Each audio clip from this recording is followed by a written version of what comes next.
Hi, this is Tim of the 1916 Company. Welcome and thanks for logging on. If you love this watch, email me, Team Mosso at the1916company.com for purchase pricing and availability questions concerning this watch. Today we are discussing the latest generation of Audemars Piguet Royal Oak Offshore.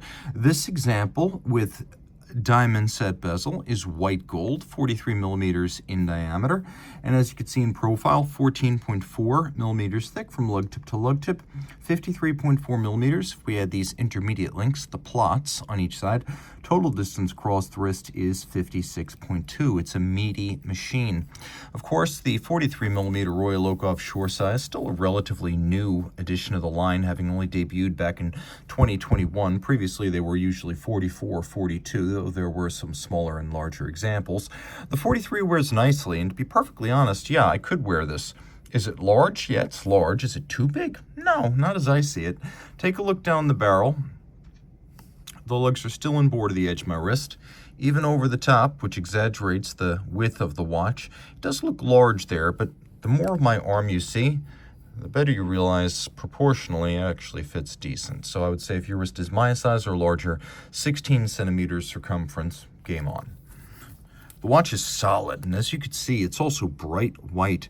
Audemars Piguet, one of the few brands that still uses a rhodium plate on its white gold so that it's indistinguishable from platinum.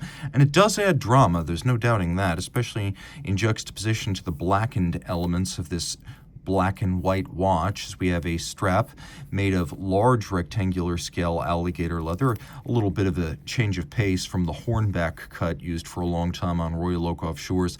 Very large symmetrical rectangular scales, always indicative of an expensive cut of the animal. We have a semi-gloss finish, monotone stitch, folded edge, and on the bottom we have calf skin, no crimping, no gouging, brand new AP factory strap. You can also see that the strap features quite a bit of stuffing to give, or bolstering to give it bulk and substance. And then we have screws and bars fixing the strap to the case, a much more secure solution than spring bars. There have been some changes with the arrival of these 43 millimeter offshores.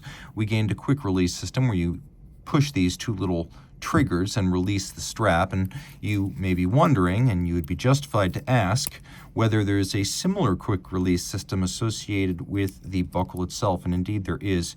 You just lift that and you slide the strap right out of the buckle just like that. So you can swap straps but also buckles without tools. Here we have white gold. You can see we have a twin trigger release system, double folding action, and a combination of media blast, polish, and satin finishing. The twin triggers ensuring this can't pop open inadvertently. You must release in order to open it up. Now we'll stick those right back in so you can see how easy it is to put the strap back on the watch.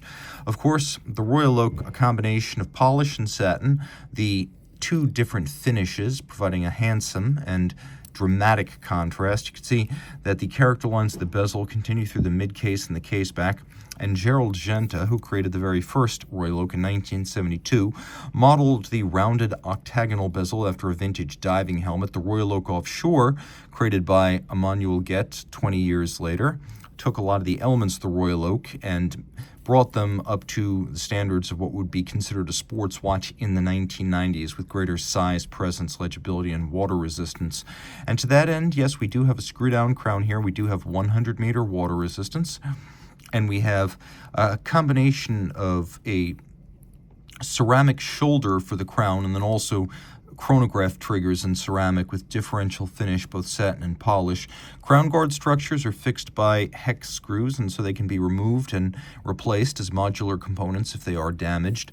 A big part of what you pay for with a Royal Oak or an Offshore is the hand finishing of the metal, and this doesn't disappoint. The level of detail is extraordinary. You can also see that in profile, the bezel is of irregular height. You can see it's thick at 9 o'clock and 3 o'clock, but it actually thins out considerably as you move down towards 6 or up toward 12. And likewise, the perceived width of the bezel gasket, which has always been a styling feature as well as a functional feature of the Offshore, it waxes and wanes in thickness. We also have a thin lip of satin finish all the way around the bezel. Polished on its top, you can see it's also set with diamonds. Beautiful baguette gems cut perfectly to fit their seats in the bezel. The bolts themselves, the hexagonal bolts, are made of white gold, and you can see that the hexagonal form echoed in the shoulder of the crown. Now on the dial, we have applique indices, we have a big hobnail, the Mega Tapisserie, and then we have the tachometric scale, which you can use with the chronograph to gauge the speed of an object, such as a race car over a course. And yes, this is a flyback chrono, so you can easily keep track of things that happen in rapid succession, like that race car crossing the threshold of the kilometer to gauge speed.